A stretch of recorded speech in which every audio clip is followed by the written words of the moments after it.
Hello everyone and welcome back. I'm back from holidays. This is Deb with DB Designs and Sewing Australia, and I'm going to do the this or that. I did try to record this and upload this when I was in Tasmania, but it just would not have a bar of it. So consequently, I'm doing it now when I'm finally home. I've done my 3 loads of washing, and I must say I wore every single item that I took away with me. I will do a video later on of all the places we went to in Tasmania if anybody is interested. I know that I'm always interested when I see people from overseas going to places that I've never been before. I actually find that very interesting, but I will make it short so that it's not too boring for you. This and that, I was tagged by Katrina from Create Something Pretty, and the this or that was created by Julie from the Curated Curvy. Now, if anybody hasn't watched Julie's channel, go over and have a look. She does a lot of sewing. She does a lot of changes to patterns, and she's very, very entertaining. So if you haven't looked at Katrina from Create Something Pretty or Julie from the Created Curvy before, I will leave links below so that you can go and check out their channels. Now, this or that is really all about which way you do things. Nothing's right, nothing's wrong, whichever way you want to do things. And I must admit, sometimes I was thinking, I'm not sure which I do more of, but here goes. So the first topic is sewing prep. The first question is shopping new versus stash busting. I would love to say stash busting, and it is always my intention to stash bust. Except that then I see all the beautiful new fabrics and I end up purchasing new. So I have a bit of stuff in my stash, not a huge amount compared with other people's stashes I've seen. But for me, it's out of control because I'm a finisher. Although you can see behind me on the wall the wedding dress that just needs to have the hem altered, turned from a long train into a short train, and the mother of the groom's dress, that's a toile. And that's actually, looks a bit weird, like it's got some daggy bits hanging off, but it's actually got the little bit of a sleeve that goes across your arm. That's why it looks like that. The second question is PDF patterns versus paper patterns. Now, I used to be, well, in the old days, there was only the big 4. I think now there's the big 5 in paper patterns. But now we've got PDFs. It's opened up a whole new world for everybody. I must admit, I do love it when I get the PDF patterns and I send them out for AO printing because they just come on big sheets and it's so much easier. It is PDF for me all the way, because I think there's so many more styles you can get. Maybe if I was looking for wedding dresses and something more traditional, I would look in the big 4. And I do look in the pattern books when I go to Spotlight, I must admit. And sometimes they'll have things like 3 patterns or 4 patterns for $20, which is a bargain because patterns are very expensive. Even PDF patterns are expensive. So I do go with the PDF patterns, or indie patterns really I would call them, most of the time. And the next question is cutting versus tracing. Well, it really depends what it is. If I know what size it is and it fits me, I may cut directly into the pattern, but I am a bit of a tracer. And if you're a tracer, then it's easier to make changes to the pattern next time. And I just don't mean changes for fit, I mean changes to the neckline, changes to all different things. You can trace it off, you've got it on your traced sheet, and you can alter the neckline, you can alter the sleeves, so much more you can do if you have not cut into that pattern. And I obviously sew for other people as well, so I like to keep most of my patterns intact. And when you think about the cost of a pattern, this is the reason that I would trace. If they only cost $2, well, then you could easily just cut it out. But the price of patterns these days, I must say I trace most of the time. Do I do a muslin or go for it? Wow. Some of the time I do a muslin and some of the time I go for it. Obviously, if I'm sewing for other people, always do a muslin because you can't be there taking it on and off all of the time when you're sewing it up. You know, you haven't sewn the side seams yet, but you've popped it on to make sure that it's going to fit, all of that type of thing. But for most of the time for myself, I just go for it. I encourage other people not to when I'm teaching, but when I'm teaching jeans, we probably made 3 or 4 muslins by the time you get the perfect fit. But then, of course, once you've got that perfect fit, you've got a pattern then that fits you perfectly, and you can just go on to make many pairs of jeans. So muslin for other people, just go for it for myself. Now, the second topic is fabric. Do you do in-store purchasing or online shopping? I actually really like to go into a store, feel the fabric, look around at all the fabrics, but most of my shopping I do online. Now, the reason for that is I can get what I want online, can't always get what I want in store. I don't always get into the shops in Richmond and Abbotsford and Collingwood that I would like to go to. So shopping online has really opened up a world of all different fabrics for everybody, I think. So shopping online it is for me. The next one is knits versus wovens. I do love sewing woven fabric.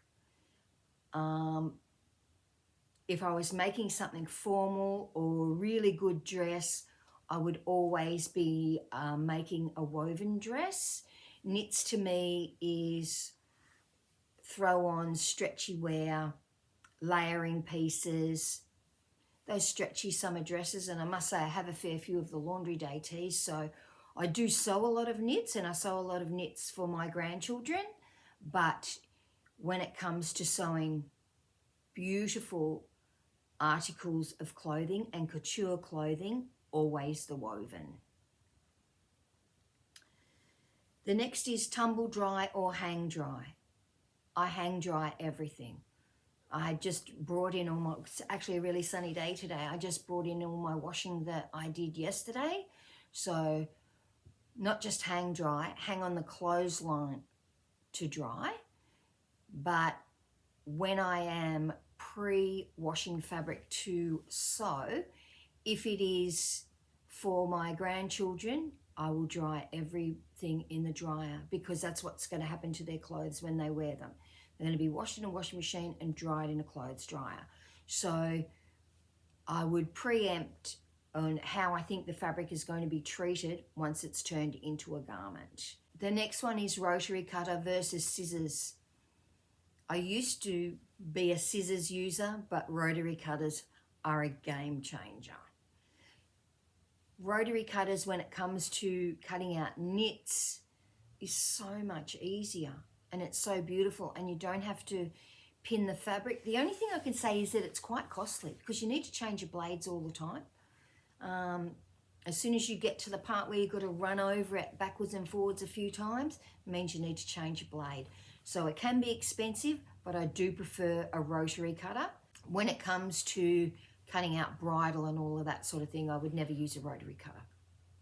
I would always use scissors, because you'd always pin it, and I'm often pinning a muslin piece that I've taken apart. So I'm pinning fabric to fabric to get a really good finish on it, and I have got a lot of beautiful scissors, so I would use it for that. But everyday sewing, a rotary cutter for me. The next one is clothing construction. Follow instructions or just wing it? Well, I think you can all guess that I just wing it. And then when I get to a part where I think, how does this even go together? I might read the instructions and think, oh, I should have already done those 3 steps first. So that's pretty much me. If it's a big 4 pattern, I will often read all the instructions first. I don't know why I do that with a big 4 pattern, because I'm guessing it's because it's so sort of wordy and detailed that I actually like to see how they would put it together. I don't always agree with it, and I don't necessarily follow it, but I do read it. So I am a wing it sort of a person, and I use quite a few style arc patterns, and you've got to be able to wing it when you're using style arc because their patterns are quite scant. And if it's something that I really don't understand how they are telling you to put it together, either I make it up my own way, and I might pin it and hand sew it first and then turn it out to make sure it's going to work the way I want, or I Google it and see if there's anyone else on YouTube that's made it or has got any advice on putting it together. So really winging it most of the time. Bias tape finish or facings. Now, I do like a facing that sits nice and flat, provided you can top stitch it down. I just detest facings that come out, especially ones that come from your shoulder around the back of your neck. Now, the patina blouse, for instance, is just really needs to have a strip of bias at the back and not that facing. The facing makes it much more difficult than the shirt would be to put together. It's got a big collar, it sits flat. I just don't see the need for a facing on it. It just sticks out. You've got to stitch it down anyway. Otherwise it does poke out every time you put it on. And when I made the Bridget dress, which was a corset dress, that actually already had that idea.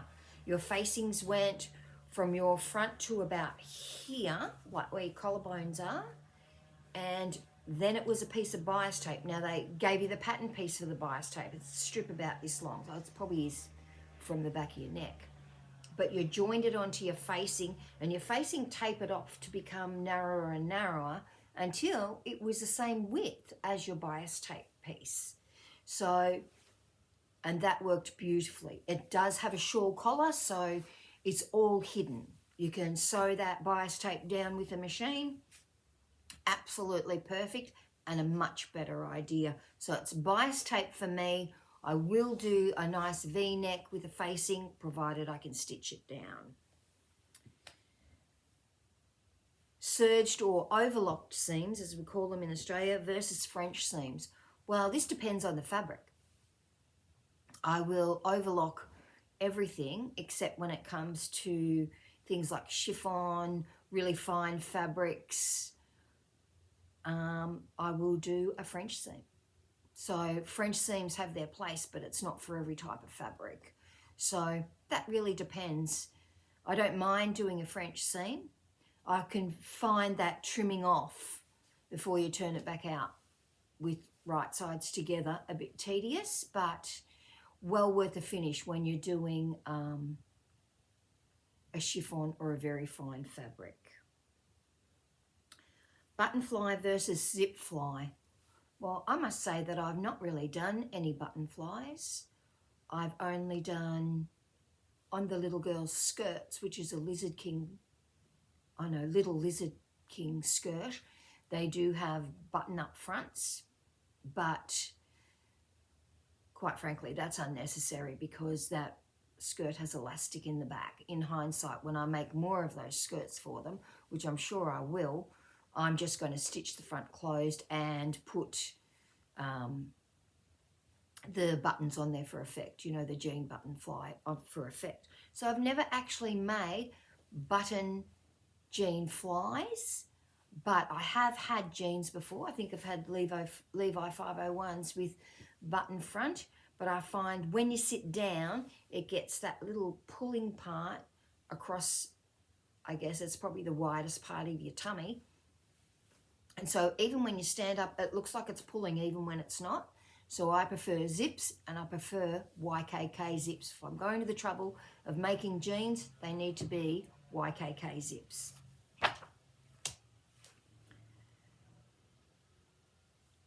The next one is buttons by hand or button on the machine, sewing your buttons on with a machine.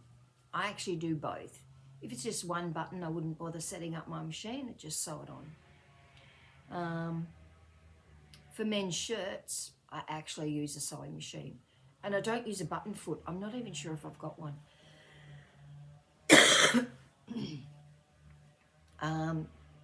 because there's so many buttons. All you've got to do is make sure your placement is perfect. You can set your machine down to a 0, using your hand wheel to make sure your width is correct, setting your width correctly. Really easy on the sewing machine. For most of my dresses, I sew them by hand because I think it gives a better finish, especially if the buttons are a feature point. If your buttons are a feature point, I think you need to hand sew them, but I do both, and I do both quite regularly. And the next is fusible interfacing versus sewn-in interfacing. Well, in the old days, we never had, remembering I've been sewing for more than 50 years, we didn't have fusible interfacing. And then the first interfacing that was on the market that was fusible it became very bubbly.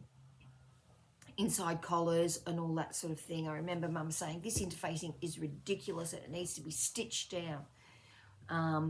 Because you'd have to open the collar back up and pull the interfacing out because it had all bubbled up and turned into a weird little ball inside it.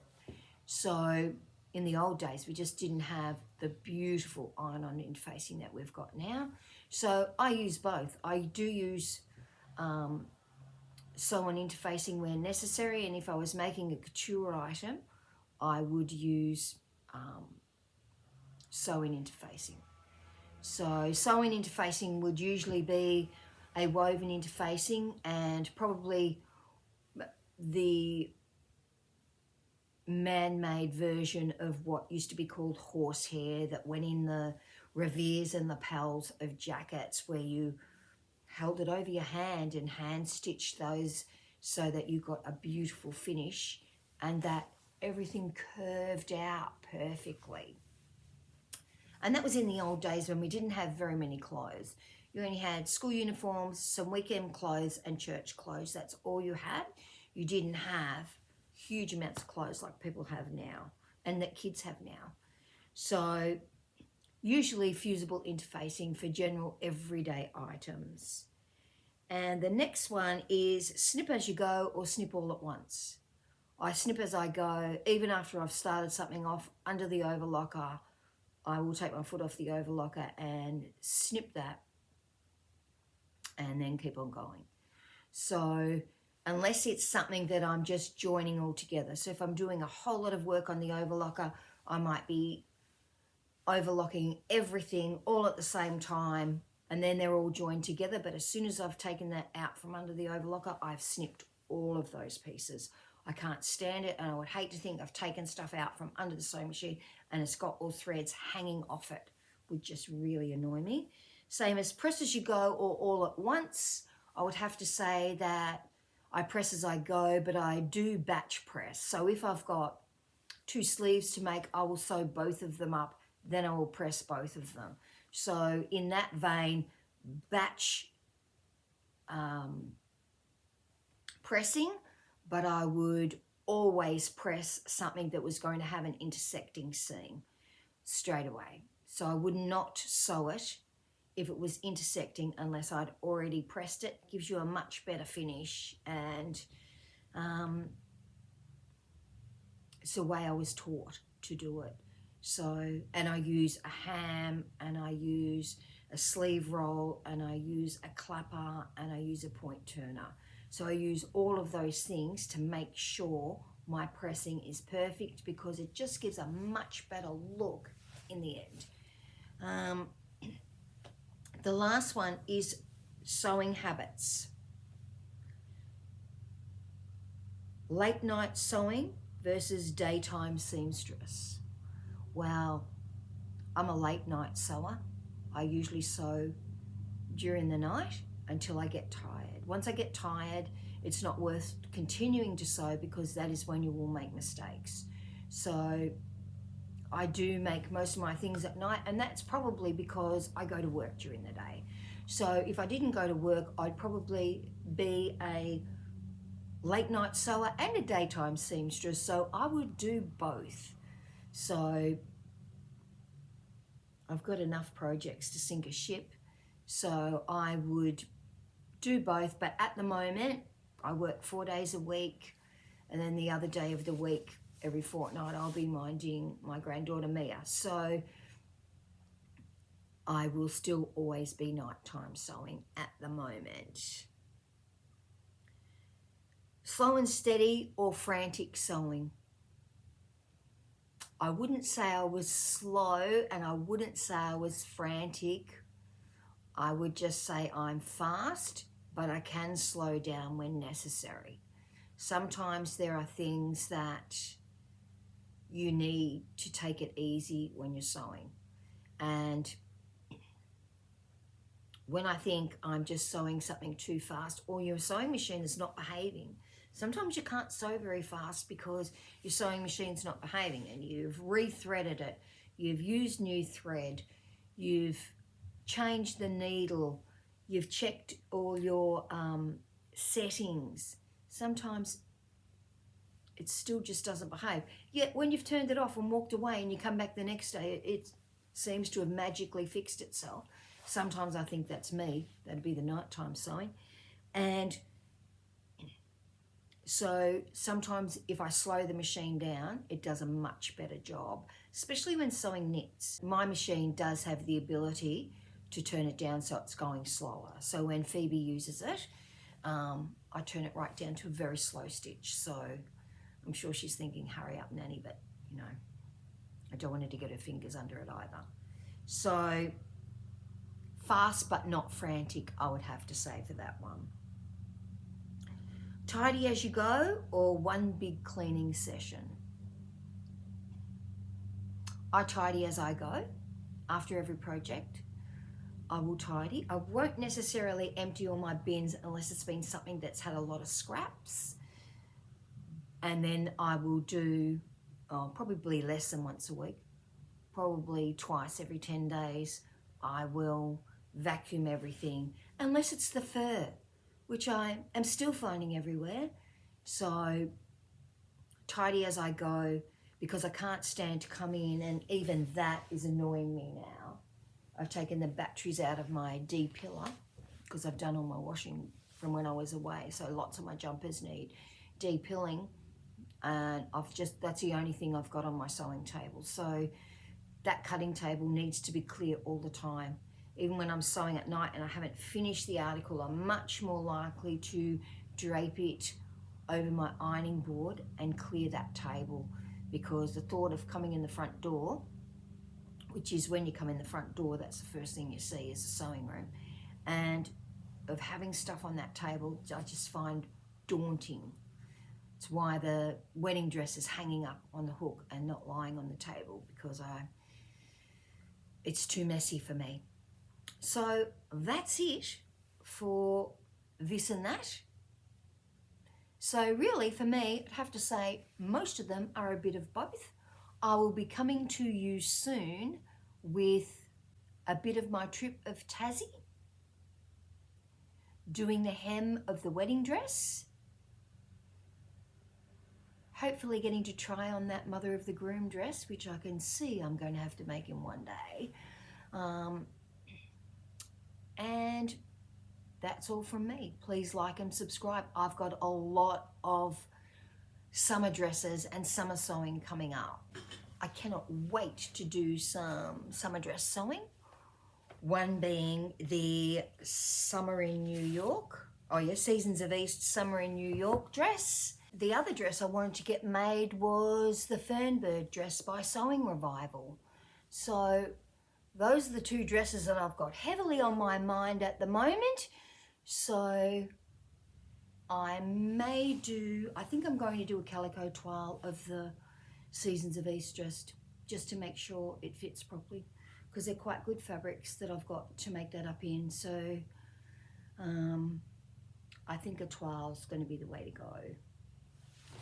And it looks like it's got, look at this, looks like it's got darts in the front, but that's actually like a little pleat. I'm not sure if I want to sew it down so it is like a dart.